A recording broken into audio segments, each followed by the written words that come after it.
Em uma live no YouTube, eu relacionava o motivo pelo qual eu não me destinava mais ao treinamento de atletas do fisiculturismo, muito embora alguns ainda venham fazer treinos comigo, e também, obviamente, treino atletas de outras modalidades, inclusive lutadores, mas eu não faço mais a preparação para subir ao palco de atletas de fisiculturismo. E quando eu falei a respeito dos motivos, incluí neles o excesso da utilização de drogas localizadas, né?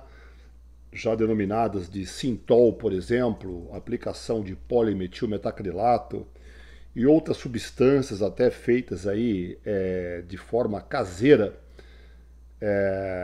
eu mencionava que realmente não tenho interesse nenhum em trabalhar com esse tipo de situação, muito embora é lógico existem atletas responsáveis que estão bem orientados, que evitam lançar mão desses artifícios. Mas o que acontece? De fato, apesar disso, existe uma questão que me foi colocada de uma forma muito pertinente, uma pergunta bastante apropriada, na qual a pessoa me perguntava qual é a diferença disto e da utilização de silicone por parte de mulheres no seio e aplicações de silicone ou de drogas localizadas, por exemplo, para aumentar o volume do glúteo, que muitas vezes é feito em clínicas especializadas por médicos especializados, não é mesmo? Eu achei essa pergunta, essa comparação bem pertinente. Então vamos lá. Quando o fisiculturismo, chamado aqui no Brasil de modelagem, lá na década de 50, na década de 60, modelagem. O que significa isso? Significa modelar o seu corpo como? Modelando o corpo como?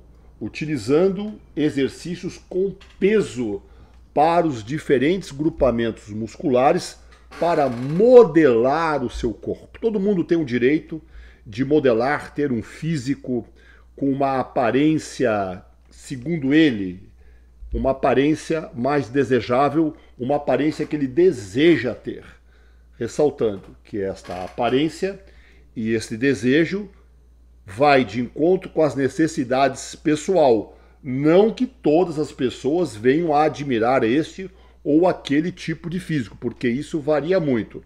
Pois bem, até então, o exercício físico, o exercício com pesos em suas diversas técnicas, que eram os únicos instrumentos para se construir, para decorar o seu esqueleto. Porque as pessoas querem decorar os seus esqueletos, não é mesmo? No entanto, existem pessoas que modelam o seu físico baseados em sua atividade profissional.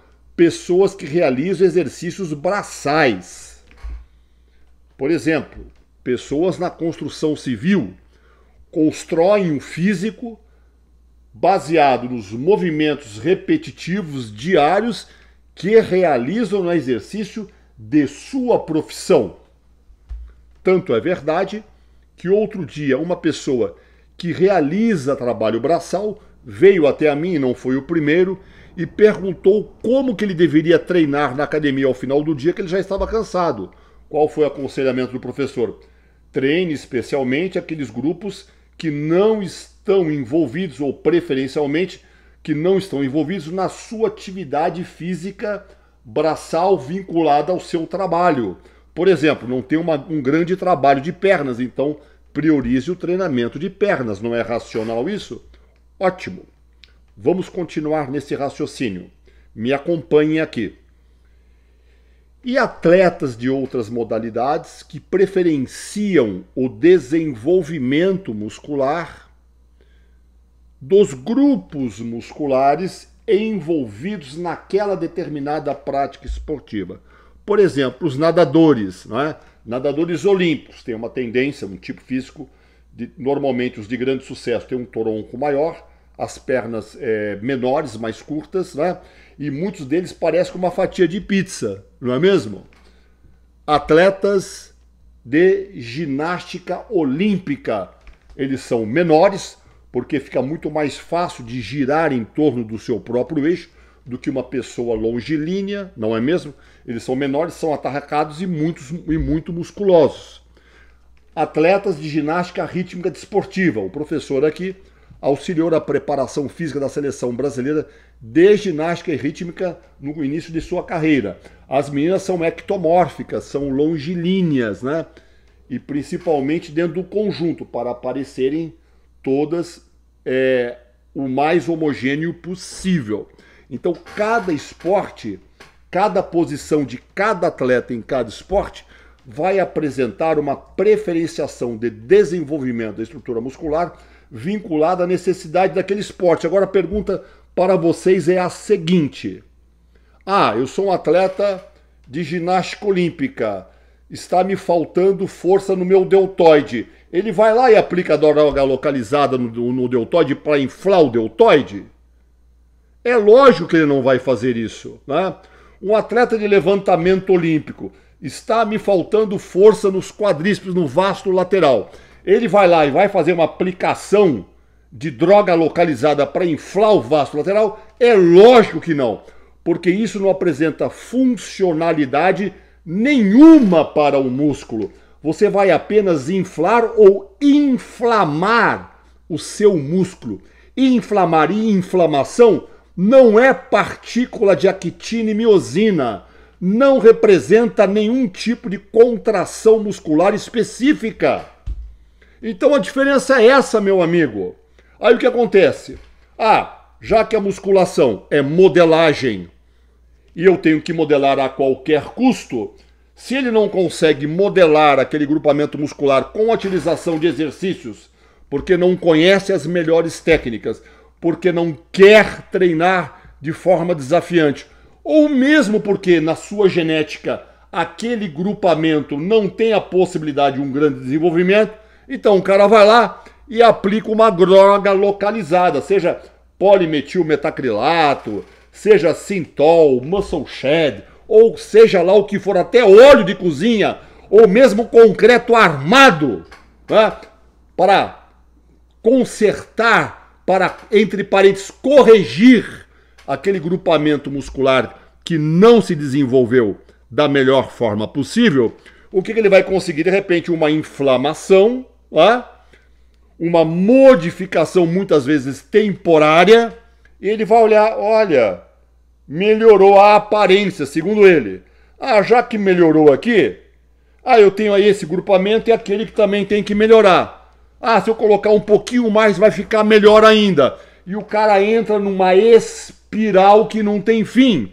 Resultado disso, meu amigo: corpos horrorosos, obviamente observados a olho nu, que foram montados artificialmente e não fundamentados em treinos, como nas décadas passadas. Uma lástima, uma pena, sem contar, prestem atenção, me sigam, sem contar o grande risco de processos de inflamatórios, de inflexões, de processos de necrose e até de embolia. Tem pessoas, atleta, treinador conhecido, que já teve embolia e quase morreu por causa de aplicação de drogas localizadas. Portanto, meu amigo, cada um faz o que quer da sua vida. Porém, coloque a mão na consciência e veja o que é útil, o que realmente vale a pena para você e aquilo que é um risco completamente absurdo e desnecessário, muitas vezes em troca de uma bosta, de um troféu de plástico, cara. Entendeu? Coloca a mão na consciência, vá para a academia e treine que nem gente grande, ao invés de ficar de subterfúgios. Então tá aí a minha clara diferenciação, né? É lógico, implantes de silicone. Muitas mulheres que colocaram implantes de silicone até aumentar o implante de silicone, estão reduzindo ou retirando esses implantes de silicone, preocupadas com o risco a partir da maturação para uma idade mais madura. Dou um exemplo e menciono o nome, né, porque é uma atleta que treinou comigo, conviveu comigo, uma pessoa que hoje é uma pessoa madura e bastante espiritualizada, e foi uma das maiores ícones brasileiras da década passada nos palcos do fisiculturismo nacional e internacional, Larissa Reis. Vai lá e pergunta para ela. Ela retirou o implante de silicone dela. Vai lá e pergunte a opinião de uma pessoa que está caminhando pelo lado correto espiritual desta vida. Muito obrigado a todos. Professora Franciele, poderia desligar ali para mim? Um forte abraço para todos vocês. Eu vou pedir para desligar, senão eu vou ter que editar o raio desse vídeo.